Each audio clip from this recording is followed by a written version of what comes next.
kyuka mwe abali wano sigenda basaba kalulu kuba embeera gye muyisemu okutuuka wano temulijja si balonzi wabula muli balwanyi bwe mbalaba mmwe ndaba Bakyagulanyi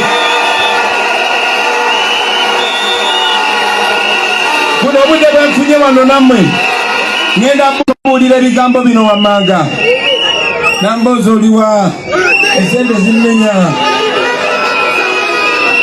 obudde bwe nfunye wano kano kembafunye kasooka embebaze baana ba maama mwebale kugulawo maaso gammwe mwebale kulaba mazima abawala n'abalenzi abatonga mmwe ne mumanya nti waliyo Uganda ey'enkya ne mumanya nti temusaanidde ekisinga ku kino ne mugaana okubeera abaddu ku ttaka ly'abajjajja mmwe mwebale nnyo mwebalire ddala mwebale kubeera bagezi. Kati mu politics tubadde n'ekigambo ekigamba nti akalulu tekasobola kujjako gavumenti. Naye kiraizinzeewo some questions. Bwe kabanga tekasobola kujjawo gavumenti ngera twakikkiriza nti tekasobola kugijjawo amaanyi gaaki? Lwaki mugamba nti okakuuma kibi? President Museveni bwagamba nti bamubba miliyoni 2.7 yeetaaga kakuume. Kubanga kati kambuuze singa kalulingibwa in favor of Kyagulanyi President Museveni taakabanje ekitegeeza nti singa era kalangirirwa singa abatakakuumye NUP neddamu neekabba ku luno neekabba nnyo neeyisa miliyoni 6 ye jjajja ze yafuna neeyingira 7 nga jjajja ali ku 5 ne balangirira NUP jjajja bw'akizuula nti baakakuttemera ye taakabanje naye akabanja kati bakakuume bombi. Zula's Chicken yesinga okufumba enkoko wano yu oli enkoko n'owulira ddala ng'olidde enkoko tumya olusaniya lwa Zula's Chicken nga kuliko kapiraawo kachumbari n'ebigenderako olina omukolo oyagala kutwala famire yo out kulya ku nkoko jangu ku Zula's Chicken kati eri Mengo opposite Masengere kola order online kati olya ku kye bayita class w'enkoko ngamba chicken ekyenyanja embuzi tumya enkoko ya Zula's Chicken ku Glovo oba kuba essimu noti 759 526 488 olusaniya balukuleetere kati awo wooli bw'oba oyagala enkoko oba olusaniya awantu wali wamu wokka Zula's Chicken lusaniya Mengo opposite Masengere.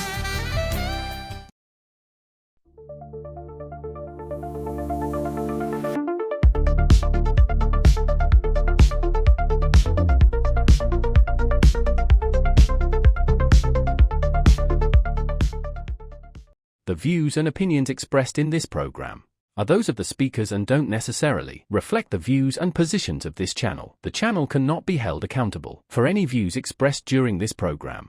Okubanga tulaba subscribing ku mukutu guno okusobola okubanga tofuna videos ezifaanaganako bweziti era gye wanga ya bitundu byensi kubuuzaako n'enkubaza okubeera ng'otwegasseeko n'olunaku olwaleero.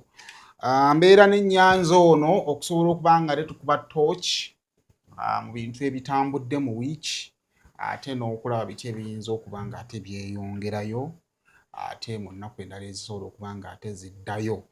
Ogamba otya ennyanzi? Siina tabbo gamba atya Seimo official happy new year. Mpola happy new year by the way. Mukulikeyo mu Christmas. Abantu bakulikireyo ddala. Ate ono Sekaweeri wannaye. Abantu bakyebakirako ddala ku tulo basalawo basule nga batiguka. 225 tetwebase ku tulo. Twasalawo kulumya batesi. Tugenda kwebaka paka gwa kusatu. Ebiri serious. Kati otulo tuli serious. Paka mpozi tujja kudda gwa kunna gwa kutaana awo. Tugenda kwebaka ku tulo. Bali eri bo balowooza munnange bo bazaalibwa kati okutunula kwabwe kuba kwa kiro nga n'ebintu ebiringa ebyo naye nga babuuzaako mwenna bali ku Seimo official banange ne mbaagaliza omwaka omujja 2026 ogw'essanyu era nsaba nga we tugufulumye nga tuli balamu guno ogwa 2025 naguli eri gutusange nga tuli balamu ku Lwokusatu 31st ffe tugenda kubeera ku Odi Kampala Bishop Kiganda National Prayer Day Bishop David Livingstone Kiganda ne Pastor Cindy Nalongo Pozi Nalongo Nalongo yazaala abalongo bakwaliwo omulongo omu tujja beerawo Kodi Kampala mu kusaba nga tusabira eggwanga lyaffe. Omanye eggwanga lyaffe lino lyetaaga essaala, believe it or not, twetaaga okusabirako ate era naffe abantu Ssekinnoomu naffe twetaaga okusabirako. So nammwe mbakoowola banaasobola okutweyungako mujje Kodi Kampala ali eri ku kisaawe. Mane musabeeko 31st yange miraba Bishop Michael Kyazze. Omega. Okay. Sabira awo. So neera ne luno wengendo sabira kama anabakkiriza ntuukeyo. Amina. Njo sabira awo. Kale tuyingiddewo bingi ebaddewo mu wiiki. Tuyatandikira ku tusankene campaign za Kyagulanyi eza Mpigi. Akozesezza ekkubo ayise Buloba. Ayise Buloba n'amala n'akutulamu n'agwa okozesa erikubo ly'e Katende eryo. Lyoko side yawo. Kati awo aba ali mu Mawokota South. North. Ewa Hildaman. Kubanga ne Mawokota eyitako okwo bwetyo. Paka bwagenze n'atuuka ku lwali wano abadde Buyala. Ye Buyala Bujuuku. Buyala. N'aba Buyala. Akatawuni ke Buyala. Naye abasirikale ndowooza bambi bakitegedde nti mwana wa Yesu yazaaliddwa manyi tegabadde. Bategedde nti omwana azaaliddwa. Oba batandise okugalizaavinga. Manyi waliyo n'okubeerayoko n'agalizaavu. N'ekyokwiro abeesipisi batandise okukola. Ntandise okubalengerako lwakuba abamu engoye tezibatuuka.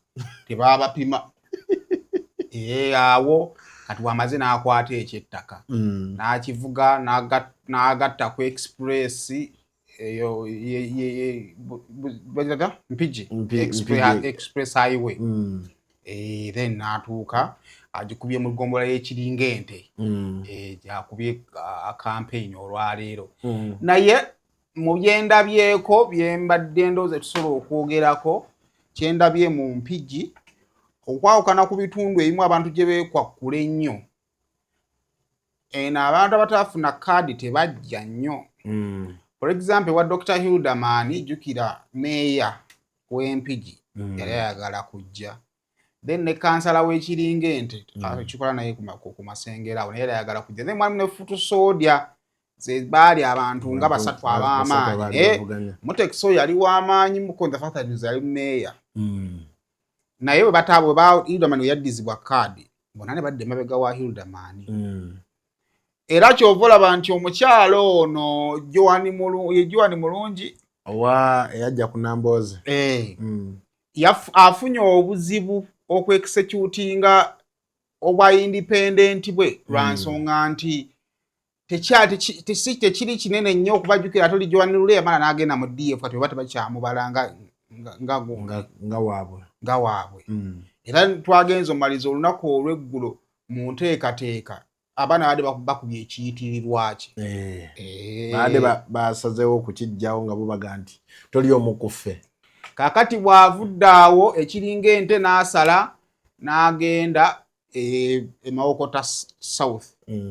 Ewabadde ssentebe wa district Ssejjemba. Era ewa Kansonsi Bambi. Era nayo olukungaana nalwo baalukyusiza actually. Baalukyusiza ne babatwalira ddala mu kyalo eyo. Naye era namba zibaddewo abantu babaddewo despite olugendo olunene. Olunaku olw'enkya agenda kuwummula olwa Sande agenda bbanga awummudde Mande lwaddamu okugenda Bukalungu ne Bukomansimbi. So far ng'okutandikiddeawo ne wiiki yonna olabye otya? Seimo omanyi ekyamazima tukkirize nti Kyagulanyi Ssentamu Robert Katonda yamuwa amaanyi agali physical. Omuntu asobodde okutambula kati myezi gigi n'ebiri. Era weziba ennaku z'omwezi 28-29 ekitegeeza wezize emyezi 2 nga kuba campaign. Asobodde okutalega eggwanga lino lyonna wenjogerera kati bw'ava eyo ate ayambuka kudda mu Karamoja, adda mu Karamoja regions. Ekikulaga nti asobodde okukuuma momentum y'akalulu okwetooloola eggwanga lyonna. Akalulu kano twakatandika ne bakandidate bangi naye abasigadde bonna abasinga twabeerabira tumanyi mu babiri. Mbadde na Haji Kaziwe Kapona ngamba nti kakati emisinde we gituuse ababiri baayabula era bw'osanga akulembedde nga si Museveni na Bobi Wine ayinza okuba ali mu bbago bagwakubira twabeerangako n'emisinde edda ng'omuntu adduka ne yeetooloola bw'ati ate n'asanga mmwe abali emabega kati mwe ne mulowooza nti muli kuddukira kumbe ye ali raawundi ze ezimu yazimazeeyo dda kati bano reesu kwe bali Kyagulanyi ayinako ako ka extra gundi ako kaataddemu kikyasinza ku pulezidenti w'eggwanga atufuga pulezidenti Yoweri Kaguta Museveni nti Kyagulanyi afunamu ko ka resistance ki pulezidenti w'eggwanga lyomulabeko ng'atambulira ku luguudo agenda okubalaale tugeza ayambuka agenda ggulu bamukuwa atuuka kati tumanya olwa security kale katukkirize ekyo nenze kyenkakasa nti alinnya nnyonyi n'abaako watuuka kuba emmotoka ze zisooka ekyo no kikulaga ki nti ono amaanyi ago agali physical ne kapasite okuba ffe twali tumanyi nti wanaatuukira kati ajja kuba alwadde enfuufu gy'alidde ng'ovudde ku nfuufu tiya gaasi ebyo byonna wetubigatta bikulaga omuntu ali determined okubaako ekintu kyaggusa Kyagulanyi is not tanatuuka ku time ya ku giving up ku mission gy'aliko era nze kunze bwe tuba tuli ku kuweyinga sikyalina kye mubanja byonna abikoze asobodde okutalaaga eggwanga ate n'engeri gye yatuulamu n'abala kampeyini ye nayo yali yakigezi ssebo omuntu eyatuula n'abala kampeyini nti buli region kumpi agenda giba nga agibaddemu emirundi ebiri oyinza okudda n'ogamba omuntu nti Kyagulanyi agenda Kalamojja n'agaayi ate omulundi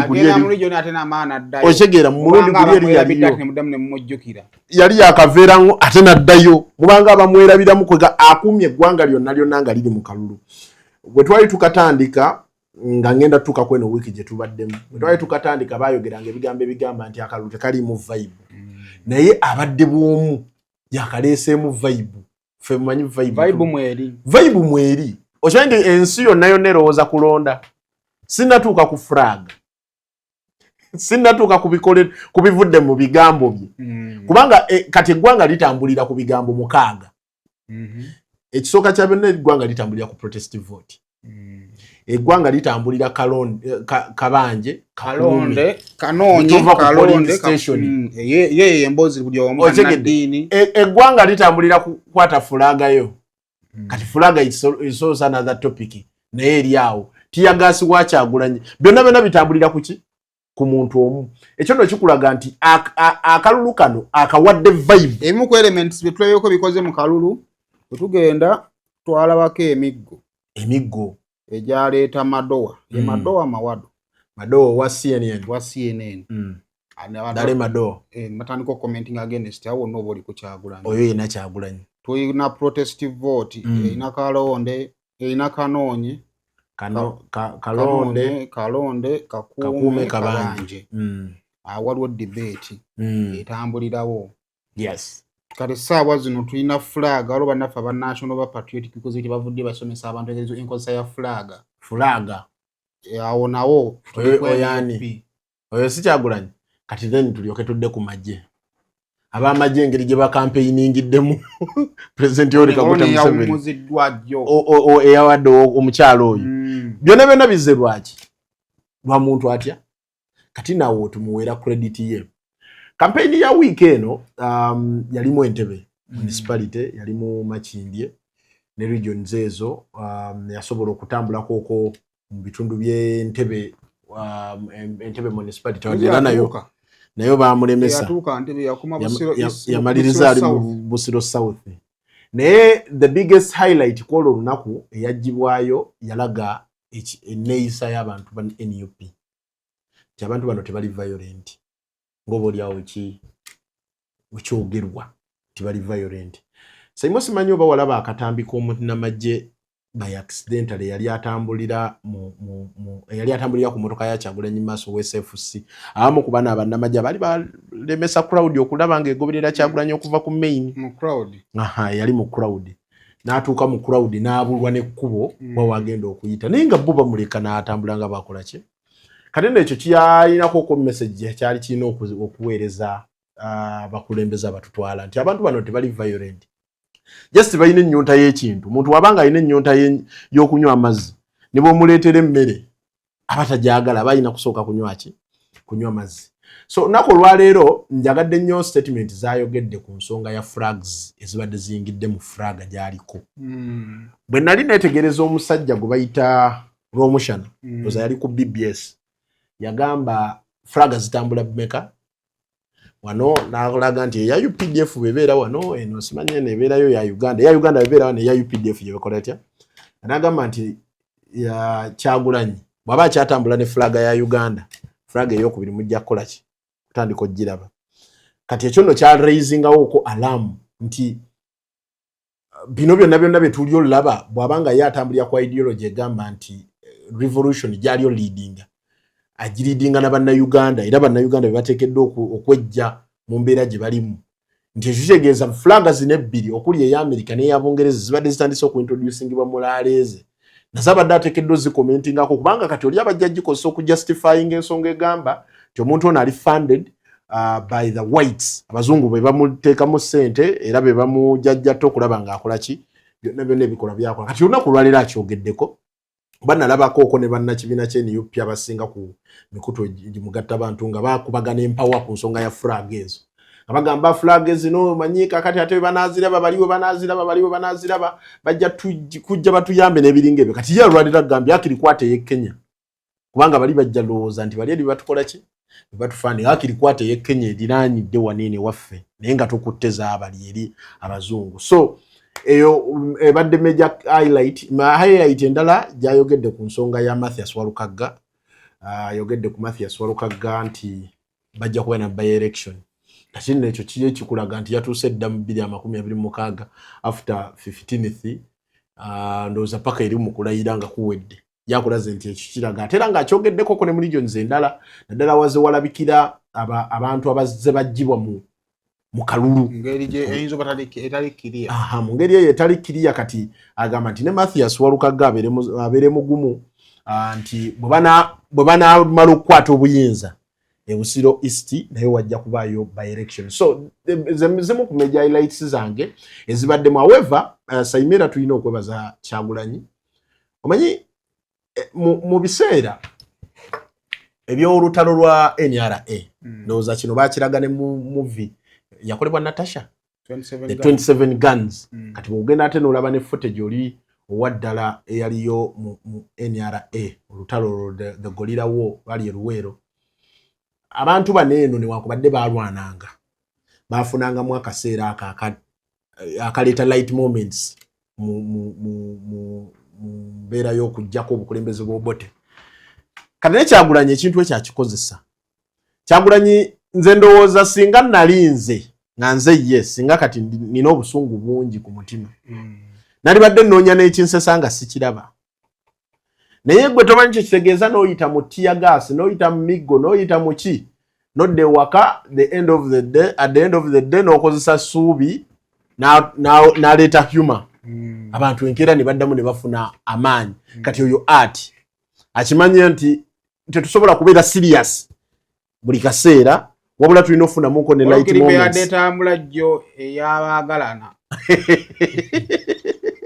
eyanoonya mwagala wange tinoonya mwagalwa wange kati ogenda ne weebuuza nti ebintu ng'ebyo birina mugaso ki bw'owulira nti abantu nga bajjeno Nalwiso mu lutalo olwo bakontributinganga nnyo mu kuyimba n'okukola ki okujjanjaba n'okukola ki mu mbeera nga muli mu movies ejjako obukulembeze obuliko mubaamu bingi nnyo ebikolebwa naddala kati nga buneeno obuliwo nti olina okuliyetingamuko embeera tagenda kuleetera bano bafutusojja bo kwenyiwa ki kye bagenda kukeererako kubanga n'abaana abo ssebo nabo bakoowa tuyinza okutunuulira Kyagulanyi eka naye walina abo abaana ababeera ku nze natunuulira ku laala eyo olunaku lwe yayita ku Northern Bypass ng'olaba abaana abatudde ku mmotoka waggulu nze gye sitasobola na kutuula abaana nga 10 nga bali eyo waggulu kagundi bonna buli omu akutte akasimu ke bwako kati abantu ng'abo bazzaamu otya amaanyi nti n'olwenkya tugende tulombe n'olwenkya tuddeyo mu tear gas n'olwenkya tuddeyo mu mbooko n'olwenkya tuddeyo mu nfuufu gye tulya ezo light moments ezo za creatinga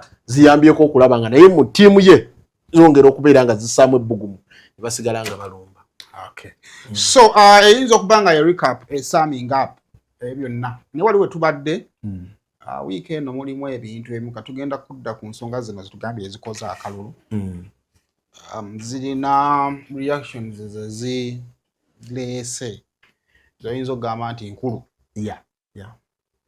Ensonga ya Kalonde Kakuume wafunye ebbaluwa y'amagye sebo genda kutuwa ku bbaluwa y'amagye eyo amagye gavuddeyo ku nsonga y'olulimi olukozesebwa mu kaseera kano ak'akalulu ketulimu naye nga era ne wiiki eringa eggwako omukulembeze w'eggwanga yavaayo ku nsonga y'amasasi nti abasirikale bayinza oba tebawera muwendo gwabo be mulowooza naye buli mundu erina amasasi 12 kitegeeza nti amasasi ago kyeza buli musirikale omu asobola kubeera in control of 120 people ekitono. Kale nibatuga Ministry of Defence and Veteran Affairs, Uganda People's Defence Force, Department of Defence, Public Information. Baruwa eno ya 4 December yafuluma. Bagitadde leero. Naye nga yafuluma 4 December. Kale caution against incendiary and divisive language that could lead to the political violence, that can lead to political violence. The government security has noticed with concern the continuous rhetoric by the new presidential candidate calling upon his supporters to mob polling centers on electoral day or election day, and thereafter march to the capital, Kampala. He also encourages his supporters to be prepared to confront the security forces because, in his view, the police and the UPDF would be outnumbered on the ground. This type of polarizing language is very unfortunate indeed. It is ill-advised, toxic, shallow, in logic, and dangerous. The security forces strongly condemn the spirit and the message behind the call, and we contend that this must stop henceforth. In the worst case scenario, those who incite violence and promote anarchy in the country by misleading the young of Uganda to violently confront the security forces will themselves not escape the outcome. The net effect will be a fertile and zero-sum game with no winners, and contemporary examples abound in the world around us and beyond. Further, recalling our long history of instability, it is inconceivable that an aspiring national leader would seek to undermine the credibility of the country's security forces and foundation upon which everything else thrives. The country's armed forces, and the UPDF in particular, are highly capable, organized, proficient, and lethal. There is no threat we cannot deal with, and it will be very bad news for those who do not heed the warnings. Kati mu kiwanuko ekirala kye baataddeko baatuwadde ebyokulabirako kina kakati mu kiwandiiko ekirala ne batuwaako kubagezezzaako okutesitinga obusobozi bw'amagye oba ontegeera weewano. Yes, if the NUP leader is in doubt about the capabilities of our armed forces, he should consult the Al-Shabaab in Somalia, the ADF and the Codeco in DRC, or Joseph Kony and his de facto LRA in Central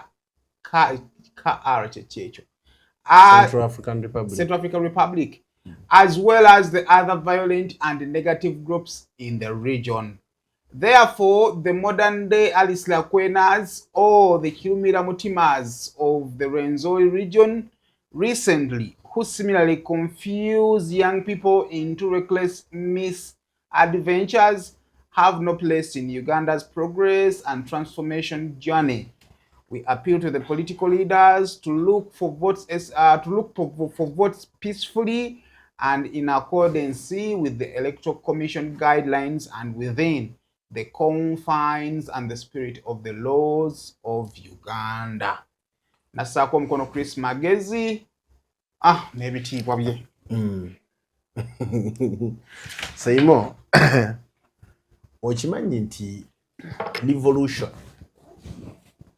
revolution etambulira mu stages basatu era etambulira ku bantu ba miteeko esatu be bagikola. Revolution ebeeramu abantu ba bulijjo n'ebeeramu abagikulembedde then ne wabaawo abantu abali mu middle class. Kati abantu abali mu middle class be bantu bano wammanga era bwe nakubuuza ekibuuzo kyange njagala onzijukizeewo wano. Kuliko ba religious leaders, kuliko ba cultural leaders oba betwandiise ba traditional leaders, abakulembeze b'ennono n'abantu abali prominent ba business personnel nga bali so prominent nga bamaanyi. Kati akalulu kano kaina kyekatrigalinze era nze bwe ndaba statement ng'ezo ez'amagye. Amagye tetuganda mininga ng'abantu, amagye galina capacity etta. Nze sirina capacity etta, amagye galina capacity etta. Editumina agamba the army has the right to shoot you. Agamba right, nze ngambye alina capacity oba wakutunuzaamu emmundu n'asika trigger oba ofudde. Naye kiki ekitutuusizzaawo? Seimo okimanyi nti nno Kyagulanyi ajje akaseko anyonyogedde. Kuno kwe bayita okunyonyogera. Najja akaseko mu buli muntu kwe tuyinza okugamba nti abadde atiibwa for the past years gye tubadde ku nsi. Bwe kibanga mu wiiki emu twalaba Commander Defense Force, that is the CDF, General Moses Kainerugaba, ng'avuddeyo ku nsonga gye bayita Kakuume. Ne tulengera Commander in Chief, President w'eggwanga, ng'avuddeyo ku nsonga gye bayita Kakuume. Ne tulengera Electoral Commission boss Byabakama, ng'avuddeyo ku nsonga gye bayita Kakuume. Ne tulengera Byakagaba bas wa police, ng'avuddeyo ku nsonga gye bayita. Oyinako ko kyoli olaba? Tebagezaako kwewaza abantu kujjula polling station. Bamaze okwadimitinga amaanyi ga Kyagulanyi. Batya. There is no way gy'osobola okuvaayo n'olaga nti omuntu ono talina capacity ng'ate oli mwetakula. Security force eyina capacity ekwata Kyagulanyi muteeka mu kkomera. Amagye kwa Kyagulanyi n'amagye gatambula nago munnange gaduumirwa CDF. Obadde okimanyi nti nno n'omwana oyo akwate emmundu akuuma ku geeti ya Kyagulanyi naye aduumirwa CDF okusinziira ku buyinza President w'eggwanga bwe yasayininga n'akwasa omukulu eyali ebiseera ebyo CDF gwe bayita Mbadi mu mwaka gwa 2024 nga tumutandika yakwata obuyinza n'abukwasa Mbadi. Mu buyinza obwo yali awa General Moses Kainerugaba kati aliwo nga CDF obuyinza okubeera nga yaduumira nono akwata ekyokulwanyisa ekikuuma Kyagulanyi. Ekitegeeza these people have the capacity ekwata Kyagulanyi bamuteeka mu kkomera. Bw'abanga bamulaba nti is going to become a problem. Leero abadde Mpigi asobodde okugenda Mpigi. Ku Mande agenda Kalungu ne Bukoma Nsimbi. Mukimanyi nti agendera ayogera ebigambo byebimu bye muwandiiseeko wano. N'abaayo mu balinze babiwulire. Kitegeeza ki? Bamaze okwadimitinga amaanyi ge. Gwe kye wali okirabyeko. tubadde n'obululu 2 twalina Kanokiza Besigye ye yajja n'agamba omusajja ono mumanyi tugenda oyingira 2 nga Besigye bamugaa nti alina ne rebel group eyina n'amagye tuyingira 211 216 Kyagulanyi lwaki we yajja lwaki bino byonna obirabye. So it means nti security in one way or the other eri coordinating amaanyi ga Kyagulanyi kubanga ffe bukyanga tubeerawo mu politics w'eggwanga tetulabangako n'abannamagye nga bakampeiningira president w'eggwanga. Kamera zitaaliwo. Nedda se kamera butabaawo mukama wange. Kamera zibaddewo for so long. Era n'ebisinga bye tutera okwogerako wano biva ku kamera ezo zaakwata biri. Tuli kulaba bannamagye nga bavaayo boldly. Oli n'agamba bannange nti jajja nti omusajja oyo gwe muba mugira. Omusajja oyo gwe muba mukola ki? Kati ekiwandiiko nga kino kivudde ku kiri kye nagambye nti revolution ebeeramu abantu ba miteeko 3. Kati omuteeko oguli very sensitive gwe muteeko oguliraanidde powers era ne mu constitution ya Uganda baguwandiikako omuteeko gw'aba traditional leaders ne ba cultural leaders ne ba religious leaders but most importantly ba traditional leaders. Kati ba traditional leaders bavuddeyo nnyo ne ba religious leaders bavuddeyo nnyo ku nsonga y'akakuumi. Ne bakubagana empawalo abakkiriza wala babagana. Bavuddeyo nnyo ate abali voko nti ono bw'ayogera manyi mulimu abantu babika 2. Omulalu abeera famous ku kyalo n'omukimi w'amazzi. Singa omu ku bagamba nti eri wakuteyo omuliro ani gwe singa owuliriza.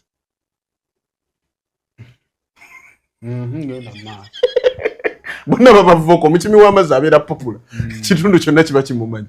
N'omulalu nga kwali. Omulalu nga nti eri wakuteyo omuliro nga naawo ga omulalu ngambye eri wakuteera gwe bayita omulalu.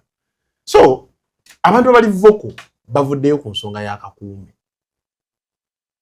Nti ekyo kiba kireeta problem. Walaba ne ba cultural leaders nga bawandiise ebbaluwa okuva mu Northern Uganda.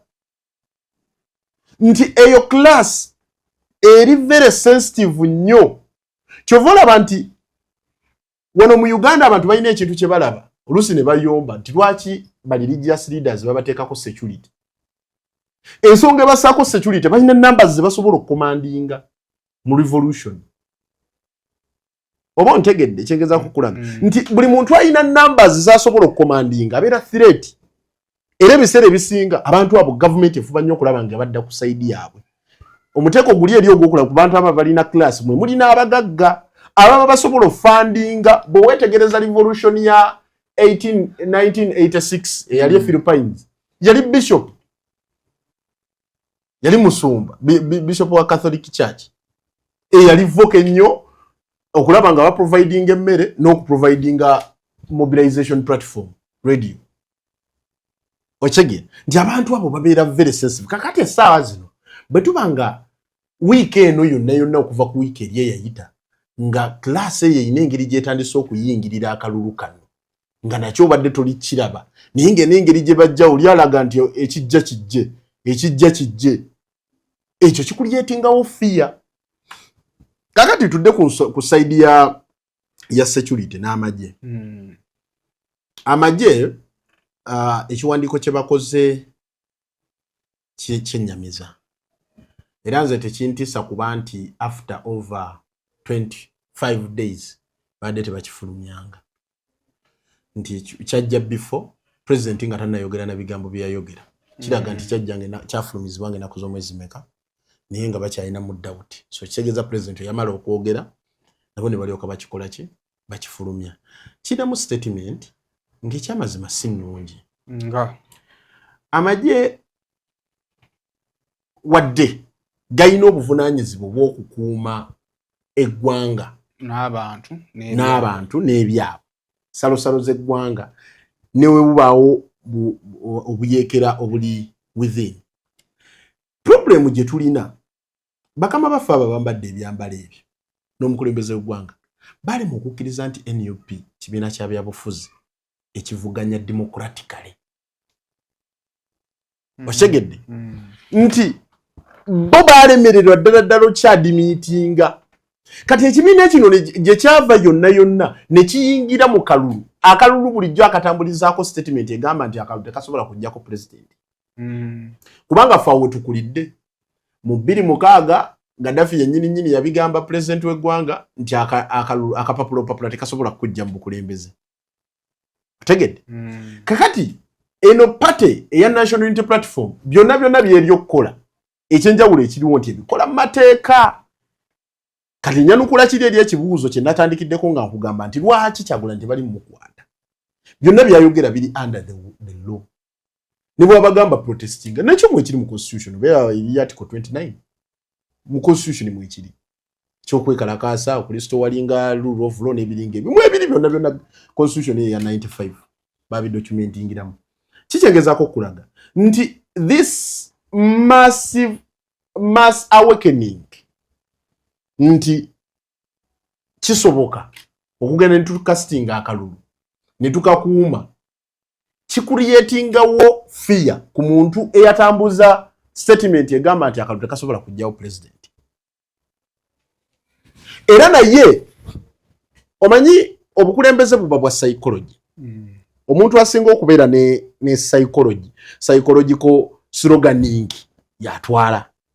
Kyovolaba bwe tubadde mu byobufuzi bino ebyopposition Kyagulanyi oyo kibadde kizibu nnyo weeks ebbiri okuyita nga talinawo ng'ombe etambula ku TikTok abaana gye badde waitinga lwa nti if you slogan osigala oli relevant. Kati mu politics tubadde n'ekigambo ekigamba nti akalulu tekasobola kujjako government. Naye kiraizinzeewo some questions. Bwe kabanga tekasobola kujjawo government ng'era twakikkiriza nti tekasobola kugijjawo amaanyi gaaki? Lwaki mugamba nti okakuuma kibi? Kubanga polling station ez'okubyalo mwana si gye bakalangirira. Bagenda kalangirira yino Lweza. Lwaki kicreatingawo that fear? Otegedde kye ndi okulaga. So ekitegeeza nti Kyagulanyi era nawe alabika ayinako enjogera gya breakinze eyakalulu tekasobola nti tekayina maanyi. Kati azeemu empoweringa.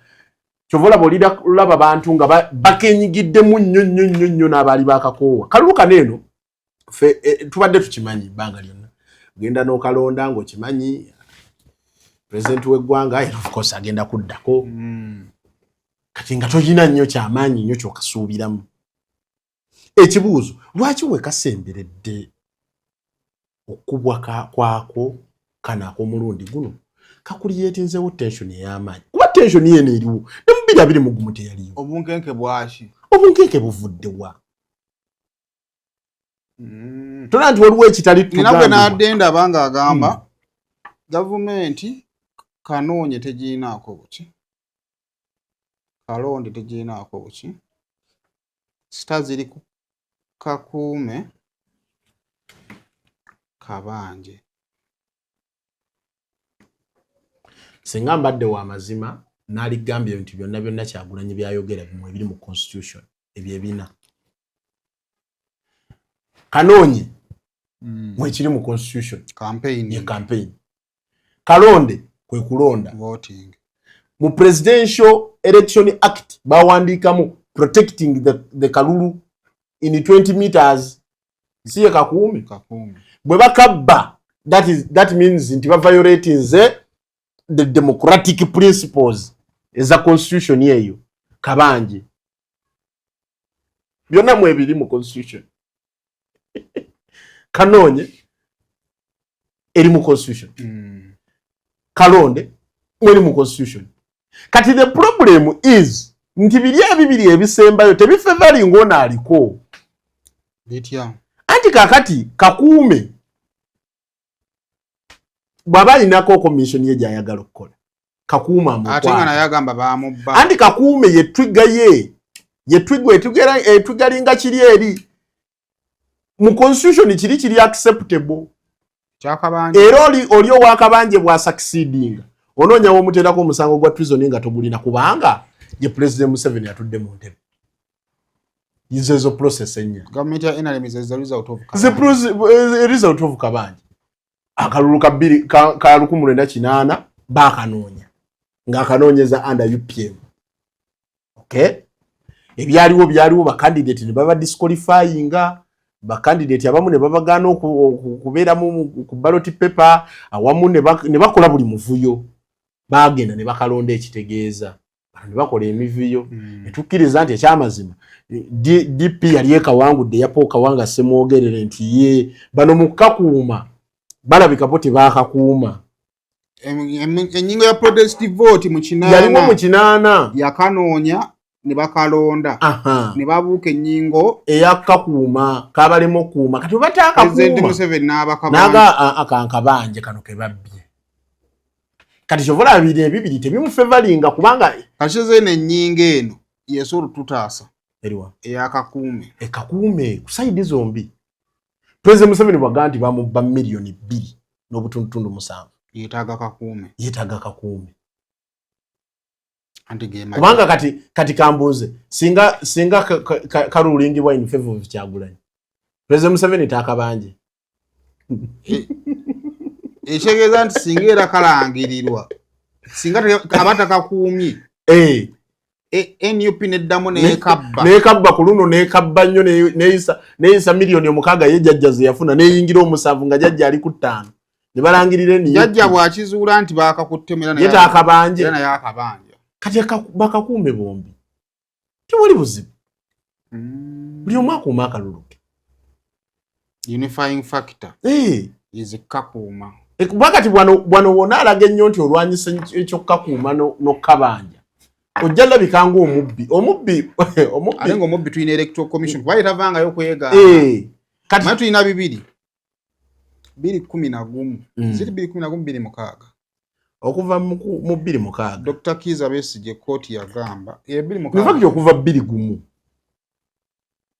waliyo election petition naye waliwo etteeka guno musango baasana bagamba nti obubbi bwaliwo yali 211 tebikyusa byava mu ki ne 216 kakati mukana akalulu President Museveni agamba baamubba Kyagulanyi agamba baakola ki baamubba eyababba tanyega asirise kubanga nedde yababba ku luno ayogedde naye Kyagulanyi asobola okubba akalulu nga tayambibwako electoral commission oba oliawo ate nakyo kituufu era naye abalina yambibwa electoral commission kati electoral commission yatukola bubi byonna byogerwa naye tevaayo kwogera kwewozaako kubanga tosobola kubba akalulu nga tolina buyambi bwa electoral commission kati kitegeeza nti NRM ne NUP ebyokwewana balina okubizza ku mabbali omulabe waabwe ali omu electoral commission ababba akalulu kati balina mwetaasizaako wano ku kakuume kubanga ate ne kabanja alina obuzibu bumu tetumanyi manja kati obuzibu bwokka bwe tuyinza okuba nabwo kale leka electoral commission yayombe lwaki mukakuuma naye weni ale mutalina yomba ati nawe bakubba leka oli weni yupi alina owa electoral commission yalina olukusa tumuleke oba batuule bano ababiri baneeno bakkiriziganye ku ngeri y'okukakuuma kubanga ababba ye electoral commission yabbira buli sayidi ono bwagamba weni yupi waga nti NRM muyanzi bakalulu ng'akozesa electoral commission kati essaawa zino weni NRM aba alabika bubi bwagamba nti tolina kukuuma kalulu kati yekibuuzo agenda kati ate bwe tulaba ogani ya security nga yegasse ku ogani ya electoral commission ne bagamba nti temulina kukakuuma wetutegeerera nti wabaddengawo connivance nti connivance erimu n'ab'amagye kuba kati ate ab'amagye muyingira mutya mu kalulu nga mu mateeka mwe temulina kweyingiza mu byabufuzi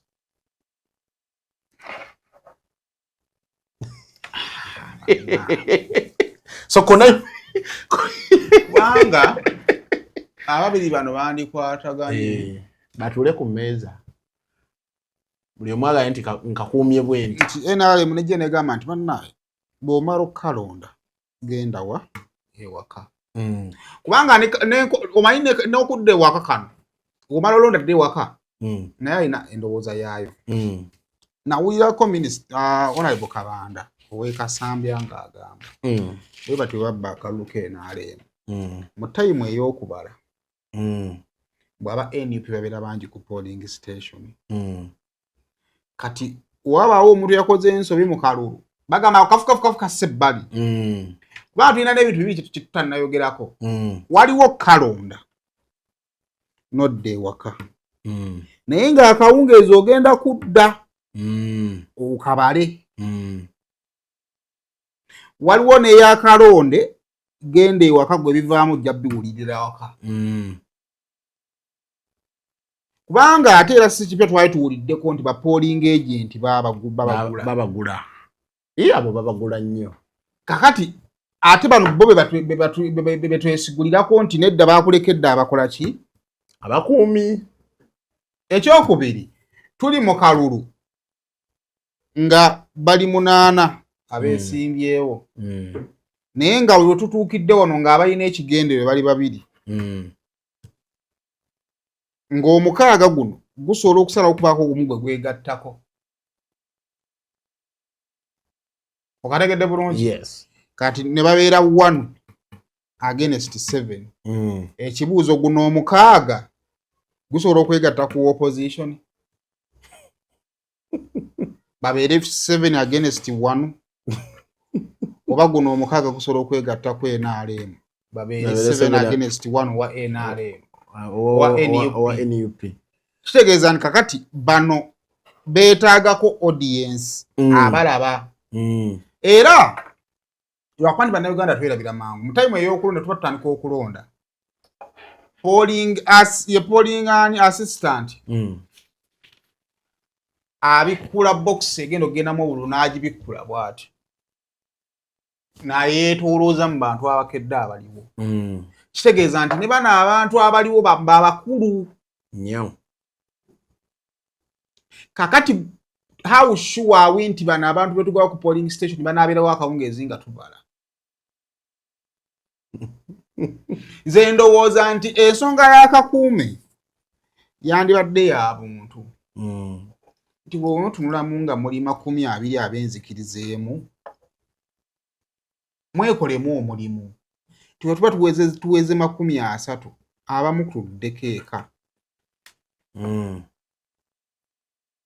bwetulaba nga omuwendo gujjudde oba otegeera era bo bajja kwekolamu omulimu naye kati nze kyembuuza Seimbo eyo yonna yonna tugenderayo buhereere omuntu ye wabanga awulira alina kapasite eyimirira ku polling station okuva ku makya paka lwaggulu ku lunaku lwa public holiday egenda ba public holiday ebeera public holiday waki bagifudde public holiday lunaku lwa ggwanga okulonda bannayuganda obwongo bwona tubuteeke ku ki kubeera ekkalulu kale ate oŋŋamba nzira ewaka eyo mbeerayo ku Sande ne ku Gundi ne ku weekend eba esembedde ate public holiday ey'olwokuna ekitegeeza n'olwokutano nayo ki public holiday ne Saturday ne Sunday kati nze siraba lwaki ompa public holiday ate n'ondagira ki kye mba ngikozesa nze bwe mba nsazeewo okugamba nti ngenda kukuuma kalulu kange nze mu kalulu akayita bwakya ne ngenda ku polling station mwattu nembulwa ebyokukola era ndabeerawo paka wekaatuuka obalibwa naye mu bye saalabako bye bino wammanga saalabako fujjo lyabaasigalawo nange wadde n'omu naliwo ne ntuula ne nkeetegereza ne balonda nerayinaako ekirungi kyabina teyakendeerako abantu baakajjumbira naye saalabako okubakola fujjo saalabako buzibu baabeerawo bubeezi bwe bati kyokka ate nninako era incident emu gye nalaba eyali ekawempe nti ku olwo baleeta tanka neeyimirira ku polling station emboko neekuwa ne bubokisi ne babusamba nga babusamba ate betusuubira be bandibadde babukuuma kati ekyo kireezinga question bwe tulaba nti ate abaabusamba ku luli eri ate be bagenda obukuuma ng'ate tebabwagala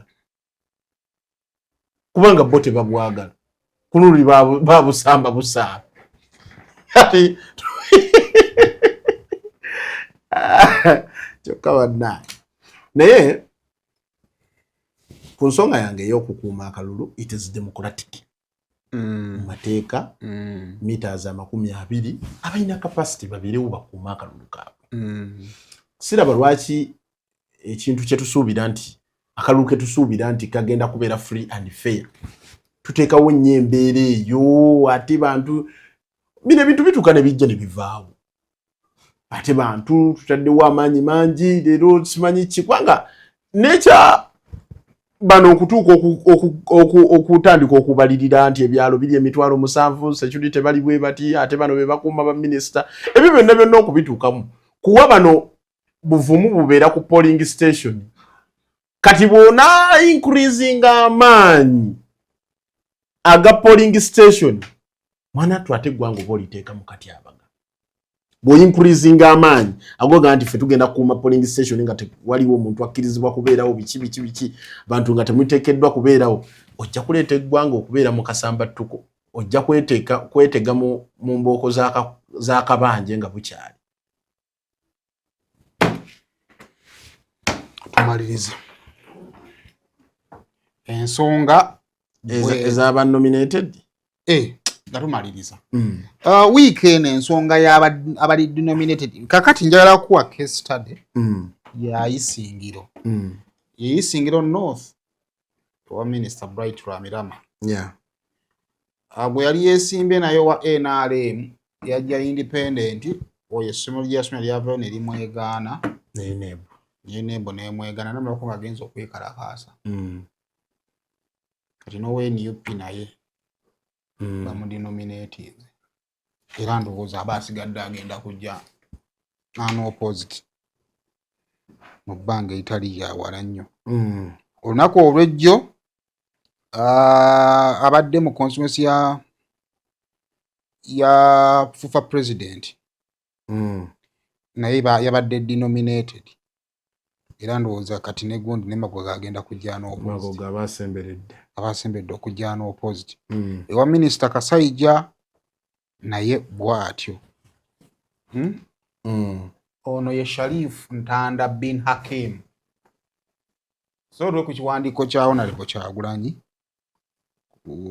Sharif olwo n'ategeka abadde e Buyanja tutandike naani Byabakama has once again denominated the National Unity Platform candidate for Buyanja County, Ategeka Christopher, who has been running against Museveni's Finance Minister Matthias Kasaija. This after they brought him numerous offers up to 300 million shillings cash to step down for the minister, and he refused. You have refused the money, but the money will work on you, they told him. When they invited him for hearing, Ategeka went with the 3 people who they claimed they didn't sign for him.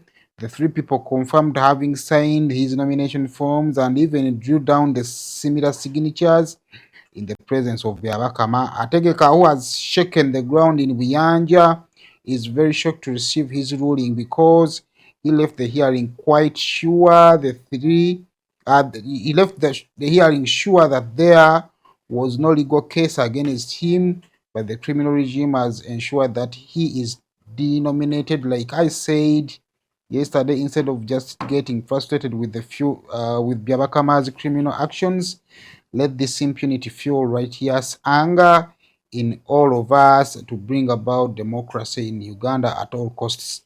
We can restore sanity in only 19 days.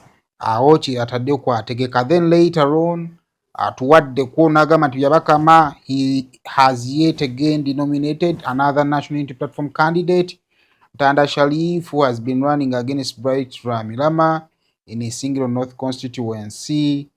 One day after denominating the woman MP of the same district and several others before.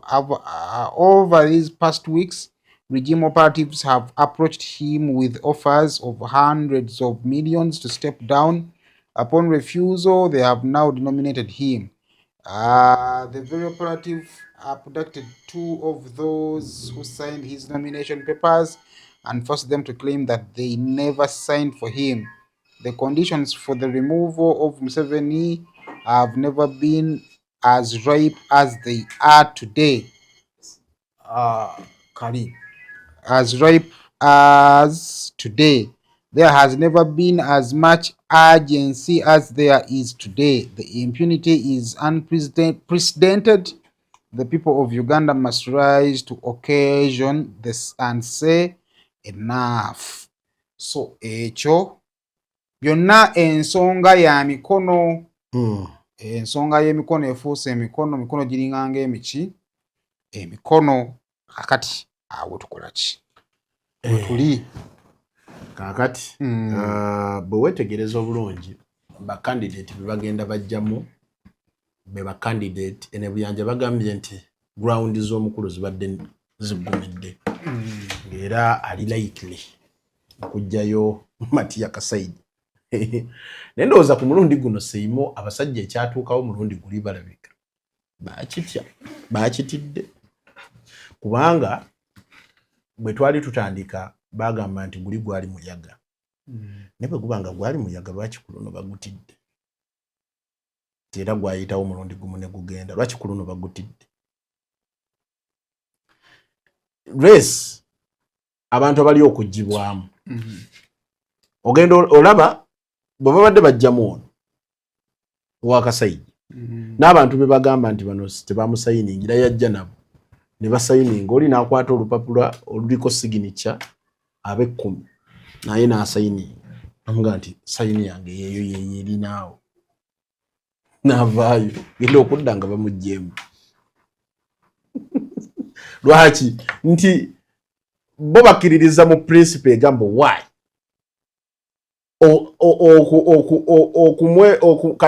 candidate obutamutomera mujjamu ne balekamu abanafu newa Bright Lwamirama wasigadde yabaye nti wa PFF nona asigaza amuloza ba independent baba bili obomu bavubuka bali awo ku university gondi ono Matia Kasaija kati ono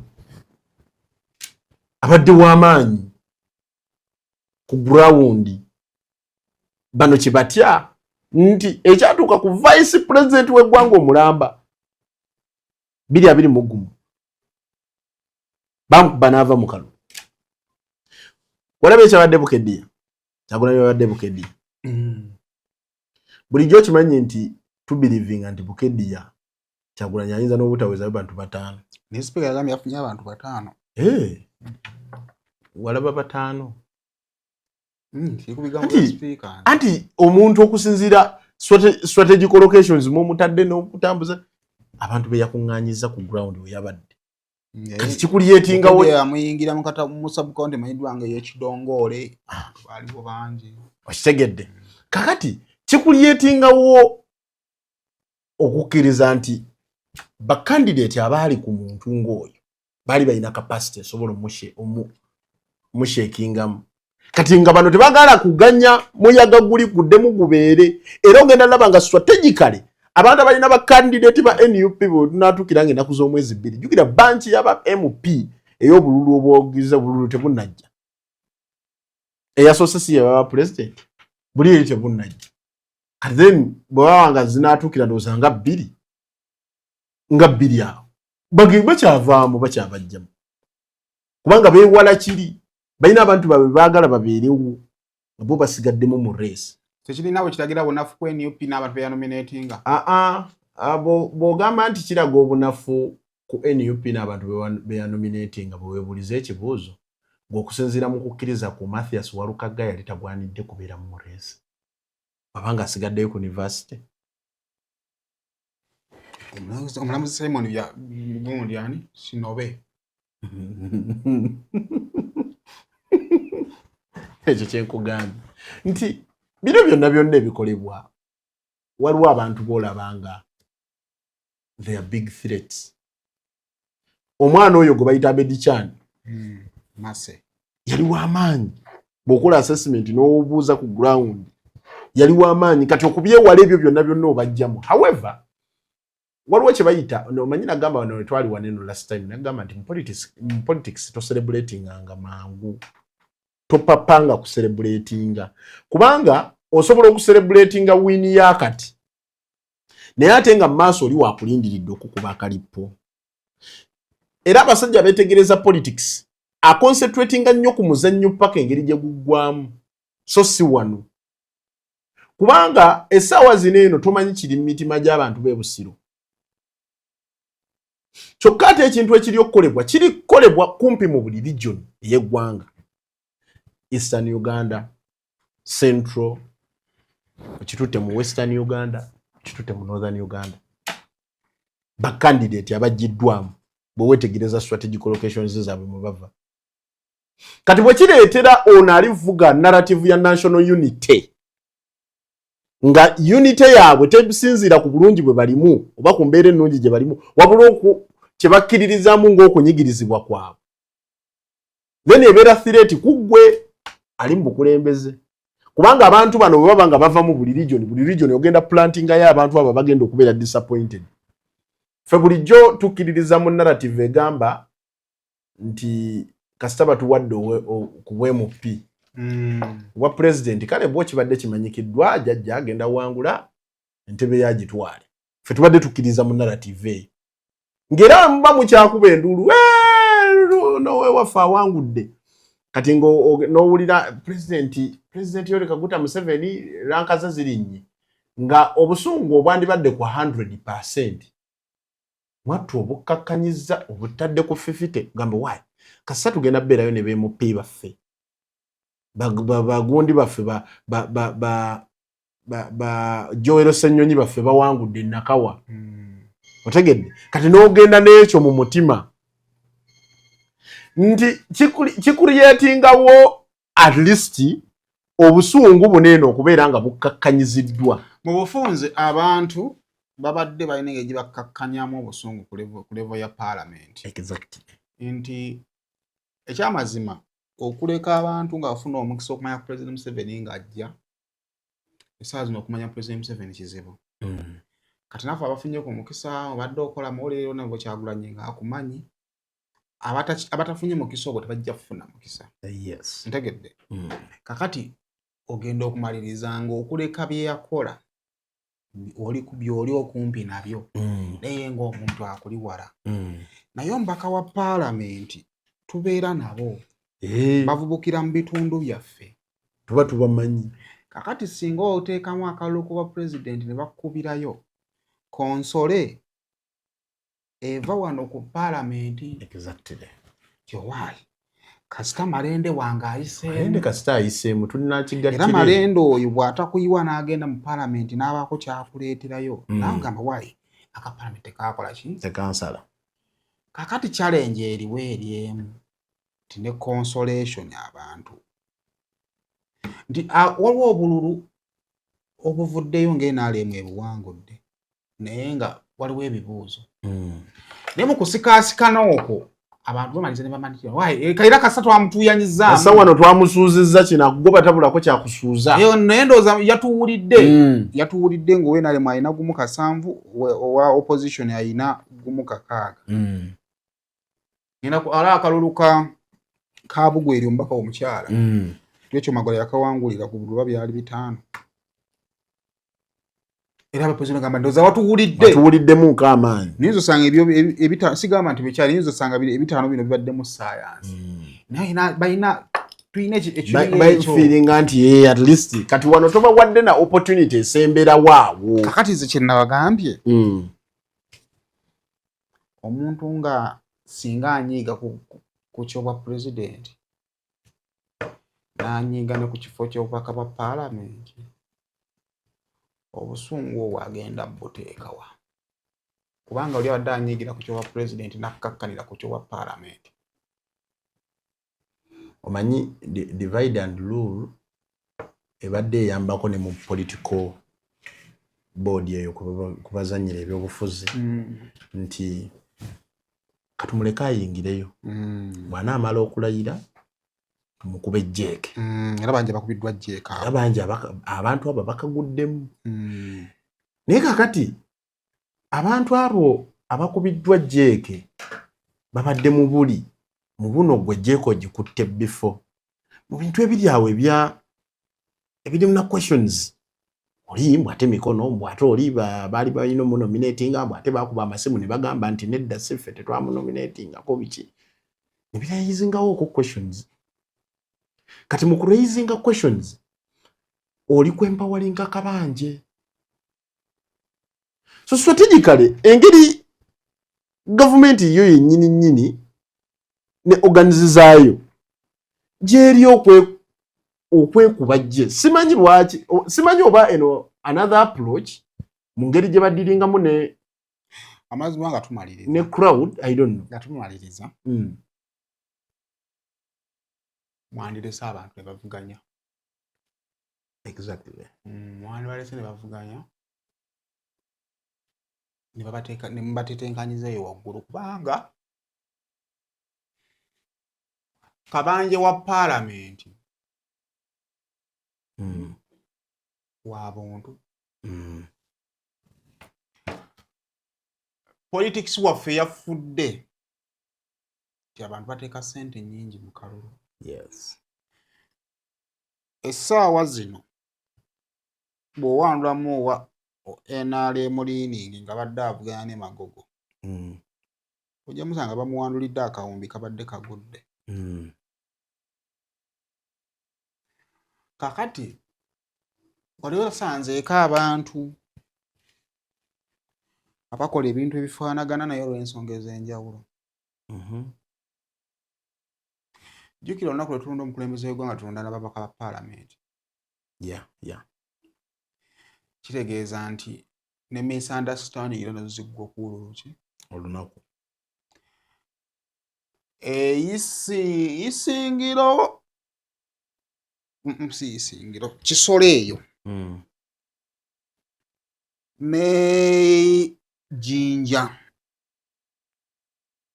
mu kalulu kano tulabyeko abawagizi ba NRM ng'omu alina kaadi omulala talina.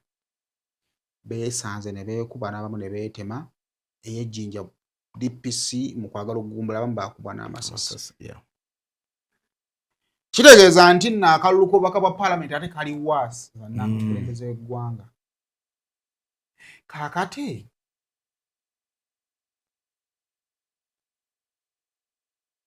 bano abaggiddwamu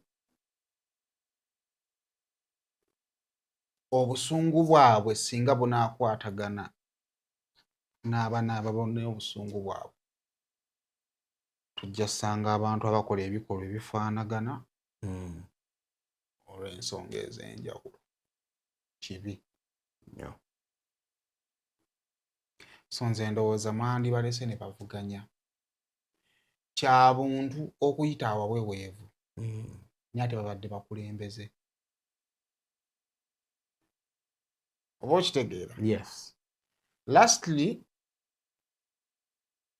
nalabye Doreen Nyanjula ng'otaddeyo post kuba n'owa Nuupu ewa Doreen Nyanjula naye yavuddemu.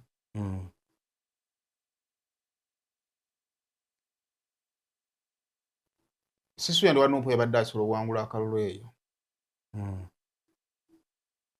Naye mwewale okuwagira empaka z'otaatandise. Mwandibalese ne bavuganya. Kuba mu bifo ebisinga tebagenda wangula.